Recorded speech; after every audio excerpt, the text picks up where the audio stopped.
Dear students, ഇപ്പോൾ politics നമ്മൾ first part തീർന്നു. ഇനി നമുക്ക് എടുക്കാനുള്ളത് സെക്കൻഡ് പാർട്ടാണ്. ഫസ്റ്റ് പാർട്ട് എന്ന് പറയുമ്പോൾ politics in India since independence, സ്വതന്ത്രത്തിന് ശേഷമുള്ള ഇന്ത്യൻ പൊളിറ്റിക്സ്. ഇനി നമുക്ക് സെക്കൻഡ് പാർട്ടിൽ പഠിക്കാനുള്ളത് കോണ്ടംപററി വേൾഡ് പൊളിറ്റിക്സ്, സമകാലിക ലോക രാഷ്ട്രീയം. സമകാലിക ലോക രാഷ്ട്രീയം പറയുമ്പോൾ 10ാമത്തെ ചാപ്റ്ററാണ് നമുക്ക് എടുക്കാനുള്ളത്. ദി കോൾഡ് വാർ എറ, ശീതസമര കാലഘട്ടം. 172ാമത്തെ പേജിലാണ് തുടങ്ങുന്നത്. ചാപ്റ്ററിൻ്റെ പേരാണ് cold war era. Cold war, ശീതസമരം. അപ്പം നമുക്ക് എന്താണ് ശീതസമരം നോക്കാം. What is cold war? The cold war actually began with the end of Second World War. In 1945, the Allied powers under the leadership of the US, Soviet Union, Britain and France defeated the Axis powers. Axis powers, Germany, Italy and Japan. In August 1945, America dropped nuclear bombs in the Japanese cities of Hiroshima and Nagasaki. As a result of the nuclear explosion, these two cities were completely destroyed. Japan surrendered and Second World War came to an end. After the war, America and Soviet Union became the superpowers of the world. The failure of Axis powers in the war, the economic and military decline of France, the heavy destruction occurred in Europe and other parts of the world, and a variety of factors helped America and Soviet Union to become the superpowers of the world. Soon after the war, the wartime alliance and friendship between Soviet Union and America came to an end. Both countries now became enemies. The end of the Second World War was also the beginning of the Cold War. The world was now divided into two power blocks under the leadership of Soviet Union and America. They were the Communist bloc and the Capitalist bloc. Most of the countries joined either of these blocs. The rivalry, competition and conflicts between these two blocs were commonly known as Cold War. The conflict between the superpowers did not develop into a hot war or complete war. During this period, several wars took place in different parts of the world. In all these wars, the superpowers supported their allied countries. But fortunately, none of them became a world war. Cold War was a diplomatic war, not an armed conflict. It was fought by all means, ideological, political and economic. It used the strategy of emotional propaganda against the enemy. Cold War was basically an ideological war. It was a war between two ideologies, that is capitalism and communism. The term Cold War was first used by Bernard Baruch, an American statesman, but the term was popularized by Walter Lippmann through his book Cold War. അപ്പോൾ എന്താണ് ശീതസമരം എന്ന് നോക്കാം നമുക്ക്. രണ്ടാം ലോക മഹായുദ്ധത്തിൻ്റെ അന്ത്യത്തോടെയാണ് ശീതസമരം ആരംഭിച്ചത്.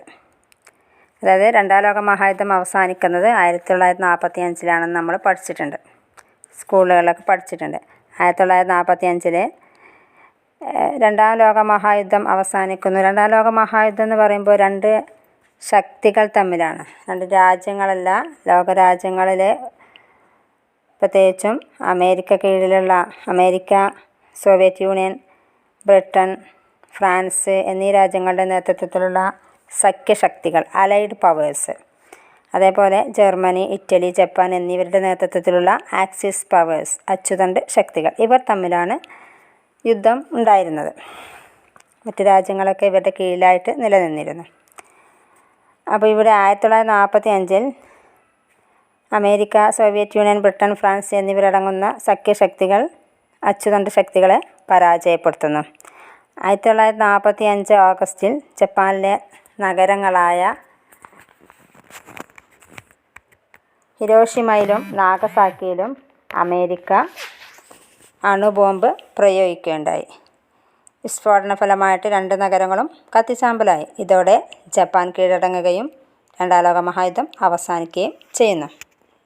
യുദ്ധാനന്തരം, അതായത് യുദ്ധത്തിന് ശേഷം അമേരിക്കയും സോവിയറ്റ് യൂണിയനും ലോകത്തിലെ 2 വൻ ശക്തികളായി മാറി. ഭൂമിയുടെ ഏത് കോണിലുള്ള സംഭവങ്ങളെയും സ്വാധീനിക്കാനുള്ള കരുത്ത് ഈ മഹാശക്തികൾക്ക് ഉണ്ടായിരുന്നു.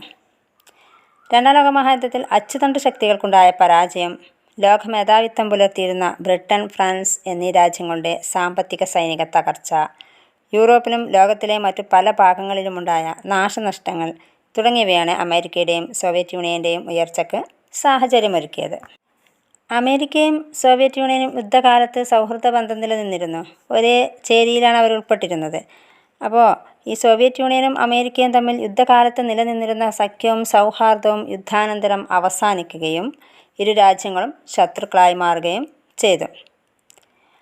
അതുകൊണ്ട് തന്നെ സോവിയറ്റ് യൂണിയൻ്റെയും അമേരിക്കയുടെയും നേതൃത്വത്തിൽ ലോകം താമസിയാതെ 2 ശാക്തിക ചേരികളായി മാറി, 2 ഭാഗങ്ങളായിട്ട് മാറി. ഒന്ന് അമേരിക്ക കീഴിലുള്ള മുതലാളിത്ത ചേരിയും മറ്റൊന്ന് സോവിയറ്റ് യൂണിയന് കീഴിലുള്ള കമ്മ്യൂണിസ്റ്റ് ചേരിയും. ലോകരാജ്യങ്ങൾ മിക്കതും ഒന്നുകിൽ അമേരിക്കൻ ചേരിയോട് അല്ലെങ്കിൽ സോവിയറ്റ് യൂണിയനോടൊപ്പം ചേർന്നു. അപ്പോൾ പരസ്പരം ശത്രുത വെച്ച് പുലർത്തിയിരുന്ന ഈ 2 ചേരികളും തമ്മിലുണ്ടായ മത്സരവും സംഘർഷങ്ങളും പോരാട്ടങ്ങളുമാണ് ശീതസമരം എന്ന് അറിയപ്പെടുന്നത്. അതായത് അമേരിക്ക കീഴിലുള്ള മുതലാളിത്ത ചേരിയും സോവിയറ്റ് യൂണിയന് കീഴിലുള്ള സോഷ്യലിസ്റ്റ് ചേരിയും തമ്മിലുള്ള, സോഷ്യലിസ്റ്റ് ചേരി അഥവാ കമ്മ്യൂണിസ്റ്റ് ചേരി, ഈ 2 ശാക്തിക ചേരികൾ തമ്മിലുള്ള ആശയപരമായ ഭിന്നതകൾ അല്ലെങ്കിൽ സൈദ്ധാന്തികമായിട്ടുള്ള തർക്കങ്ങളാണ് എന്തറിയപ്പെടുന്നത്, ശീതസമരം എന്ന് അറിയപ്പെടുന്നത്. എന്നാൽ ഈ വൻശക്തികൾ തമ്മിലുള്ള പോരാട്ടങ്ങൾ ഒരിക്കലും ഒരു യുദ്ധമായിട്ട് മാറിയില്ല, ഒരു പ്രത്യക്ഷ യുദ്ധമായിട്ടത് മാറിയിട്ടില്ല.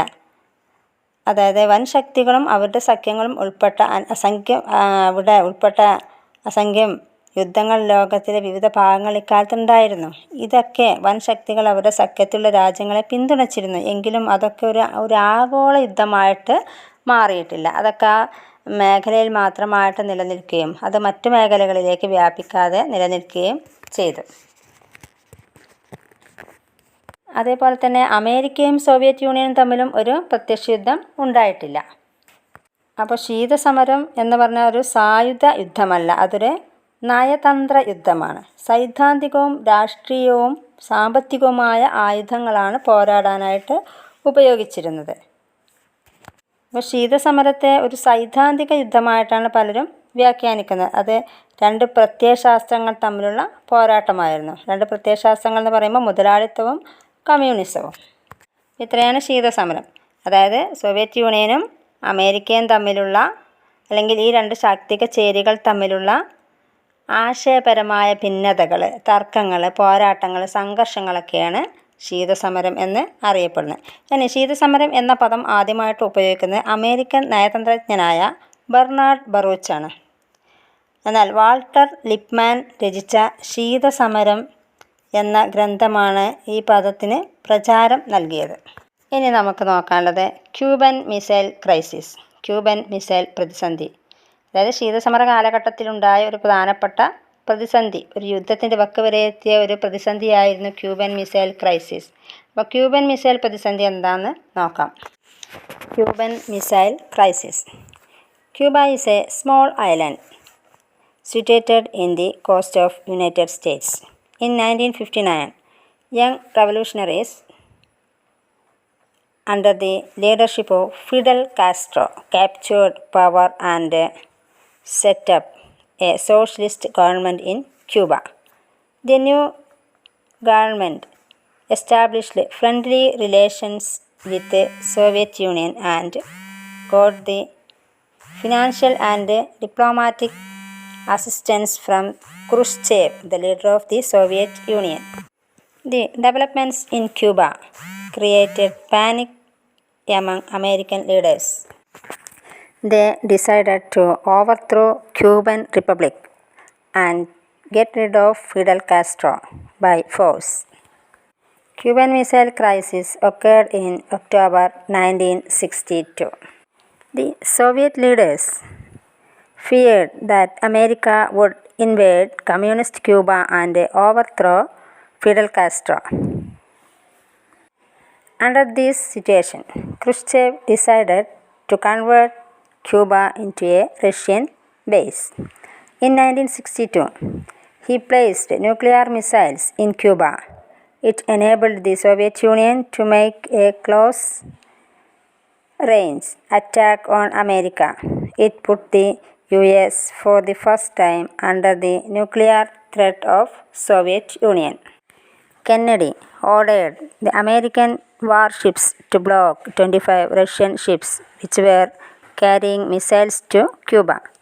The naval blockade made by America brought a war with Soviet Union imminent. This incident came to be known as the Cuban Missile Crisis. ഇപ്പോൾ ക്യൂബൻ മിസൈൽ പ്രതിസന്ധി എന്താണെന്നാണ് നമ്മൾ പറഞ്ഞത്. ഇപ്പോൾ എന്താണെന്ന് നമുക്ക് നോക്കാം. ക്യൂബ എന്ന് പറയുന്നത് അമേരിക്കയുടെ തീരദേശത്ത് സ്ഥിതി ചെയ്യുന്ന ഒരു ചെറിയ ദ്വീപാണ്. 1959 1959 ഫിഡൽ കാസ്ട്രോയുടെ നേതൃത്വത്തിലുള്ള വിപ്ലവകാരികൾ ക്യൂബയുടെ അധികാരം പിടിച്ചെടുക്കുകയും ഒരു സോഷ്യലിസ്റ്റ് ഭരണകൂടം സ്ഥാപിക്കുകയും ചെയ്തു. സോവിയറ്റ് യൂണിയനുമായി ബന്ധം സ്ഥാപിച്ച ക്യൂബക്ക് സോവിയറ്റ് നേതാവായ നികിത ക്രുഷ്ചേവിൽ നിന്ന് സാമ്പത്തികവും നയതന്ത്രപരവുമായ സഹായം ലഭിക്കുകയും ചെയ്തു. ക്യൂബയിലെ സംഭവവികാസങ്ങൾ അമേരിക്കൻ ഭരണാധികാരികളെ പരിഭ്രാന്തിയിലാക്കി. അങ്ങനെ അവർ ക്യൂബൻ റിപ്പബ്ലിക്കിനെ അട്ടിമറിക്കാനും ഫിഡൽ കാസ്ട്രോയെ ബലം പ്രയോഗിച്ച് പുറത്താക്കാനുമുള്ള ശ്രമങ്ങൾ ആരംഭിച്ചു. കാസ്ട്രോയെ വധിക്കാനുള്ള ശ്രമങ്ങൾ വരെ അമേരിക്കൻ ചാരസംഘടനയായ CIA നടത്തുകയുണ്ടായി. അങ്ങനെ 1961 സോവിയറ്റ് നേതാക്കന്മാരിൽ ക്യൂബയെക്കുറിച്ചുള്ള ഉത്കണ്ഠകൾ വളരാൻ തുടങ്ങി. അതായത് കമ്മ്യൂണിസ്റ്റ് ഭരണത്തിലുള്ള ക്യൂബയെ അമേരിക്ക ആക്രമിക്കുമെന്നും ഫിഡൽ കാസ്ട്രോയെ സ്ഥാനഭ്രഷ്ടനാക്കുമെന്നും അവർ ഭയന്നു. ഈ സാഹചര്യത്തിലാണ് ക്യൂബയെ ഒരു റഷ്യൻ താവളമാക്കി മാറ്റാൻ ക്രുഷ്ചേവ് തീരുമാനിക്കുന്നത്. 1962 അദ്ദേഹം ക്യൂബയിൽ മിസൈൽ താവളങ്ങൾ സ്ഥാപിച്ചു. അമേരിക്കയിലെ വൻ നഗരങ്ങളെ ചുട്ടരിക്കാൻ കഴിയുന്ന ദൂരപരിധിയിൽ നിർമ്മിച്ച മിസൈൽ നിലയങ്ങളിൽ ആണവായുധങ്ങളും സ്ഥാപിച്ചു. ഇതോടെ ആദ്യമായി അമേരിക്ക റഷ്യൻ ആണവായുധ ഭീഷണിയുടെ നിഴലിലായി. അമേരിക്കൻ പ്രസിഡന്റായ ജോൺ എഫ് കെന്നഡിയും അദ്ദേഹത്തിൻ്റെ ഉപദേഷ്ടാക്കളും ഈ പ്രശ്നത്തെ കരുതലോടെയാണ് നേരിട്ടത്. ഇരു രാജ്യങ്ങളും തമ്മിൽ ഒരു ആണവ യുദ്ധത്തിലേക്ക് നയിക്കുന്ന നടപടികളൊന്നും സ്വീകരിക്കാതിരിക്കാൻ അവർ പ്രത്യേകം ശ്രദ്ധിച്ചു. അതേസമയം ക്രുഷ്ചേവിനെ കൊണ്ട് ക്യൂബയിൽ നിന്ന് മിസൈലുകളും ആണവായുധങ്ങളും നീക്കം ചെയ്യിപ്പിക്കാൻ അവർ പ്രതിജ്ഞാബദ്ധരായിരുന്നു. ഇതേസമയം ക്യൂബയിലേക്ക് മിസൈലുകൾ കൊണ്ടുവന്നിരുന്ന 25 റഷ്യൻ കപ്പലുകളെ തടഞ്ഞു നിർത്താൻ കെന്നഡി അമേരിക്കൻ യുദ്ധക്കപ്പലുകളോട് കൽപ്പിക്കുന്നു. അമേരിക്ക ഏർപ്പെടുത്തിയ ഈ നാവിക ഉപരോധം സോവിയറ്റ് യൂണിയനുമായുള്ള ഒരു ഏറ്റുമുട്ടൽ ആസന്നമാക്കി. ഈ പ്രതിസന്ധിയാണ് ക്യൂബൻ മിസൈൽ പ്രതിസന്ധി എന്ന പേരിൽ അറിയപ്പെടുന്നത്. മൂന്നാം ലോക മഹായുദ്ധത്തിൻ്റെ വക്ക് വരെ എത്തിയ ഒരു സംഭവമായിരുന്നു ക്യൂബൻ മിസൈൽ പ്രതിസന്ധി. ലോകം ഒരു ആണവ യുദ്ധത്തിൻ്റെ ഭീഷണിയിലായി. പരസ്പരം നാശത്തെ മുഖാമുഖം കണ്ട കെന്നഡിയും ക്രുഷ്ചേവും ഒടുവിൽ യുദ്ധം ഒഴിവാക്കാൻ തീരുമാനിച്ചു. മിസൈലുകളുമായി ക്യൂബയിലേക്ക് പുറപ്പെട്ടിരുന്ന സോവിയറ്റ് കപ്പലുകൾ ക്രുഷ്ചേവ് സ്വദേശത്തേക്ക് തിരിച്ചു വിളിക്കുകയും കപ്പലുകൾ സ്വദേശത്തേക്ക് മടങ്ങുകയും ചെയ്യുന്നു. ഇതോടെ പ്രതിസന്ധി ഇല്ലാതാവുകയും ചെയ്യുന്നു. അപ്പോൾ ഇതാണ് ക്യൂബൻ മിസൈൽ പ്രതിസന്ധി. ചുരുക്കി പറയുകയാണെങ്കിൽ ക്യൂബയിലേക്ക് മിസൈലുകൾ കൊണ്ടുവന്നിരുന്ന കപ്പലുകളെ അമേരിക്ക തടഞ്ഞു വെക്കുന്നു. അവിടെ നാവിക ഉപരോധം ഏർപ്പെടുത്തുന്നു. ഈ സംഭവമാണ് ക്യൂബൻ മിസൈൽ പ്രതിസന്ധി എന്ന പേരിൽ അറിയപ്പെടുന്നത്. അപ്പോൾ തടഞ്ഞു വെക്കാനുള്ള കാരണം ക്യൂബ അമേരിക്കക്കടുത്തുള്ള ഒരു ചെറിയ ദ്വീപാണ്. അപ്പോൾ ഇത്രയാണ് നമ്മൾ ശീതസമരവും ക്യൂബൻ മിസൈൽ പ്രതിസന്ധിയും പഠിച്ചത്. ക്യൂബൻ മിസൈൽ പ്രതിസന്ധി 1962 അത് ഓർത്ത് വെക്കുക. ക്യൂബയുടെ നേതാവായിരുന്നു ഫിഡൽ കാസ്ട്രോ. ക്യൂബൻ മിസൈൽ പ്രതിസന്ധി കാലഘട്ടത്തിലെ സോവിയറ്റ് യൂണിയൻ നേതാവായിരുന്നു നികിത ക്രൂഷ്ചേവ്. അന്നത്തെ അമേരിക്കൻ പ്രസിഡൻ്റായിരുന്നു ജോൺ എഫ് കെന്നഡി. അപ്പോൾ ഇവരുടെ പേരുകളൊക്കെ ഓർത്ത് വെക്കുക. ക്യൂബൻ മിസൈൽ പ്രതിസന്ധിയുടെ വർഷം ഓർത്ത് വെക്കുക. അപ്പോൾ ഇത്രയാണ് നമ്മൾ ഇന്നത്തെ ക്ലാസ്. ബാക്കി നമുക്ക് അടുത്ത ക്ലാസ്സിലെടുക്കാം. ഓക്കെ, ശരി.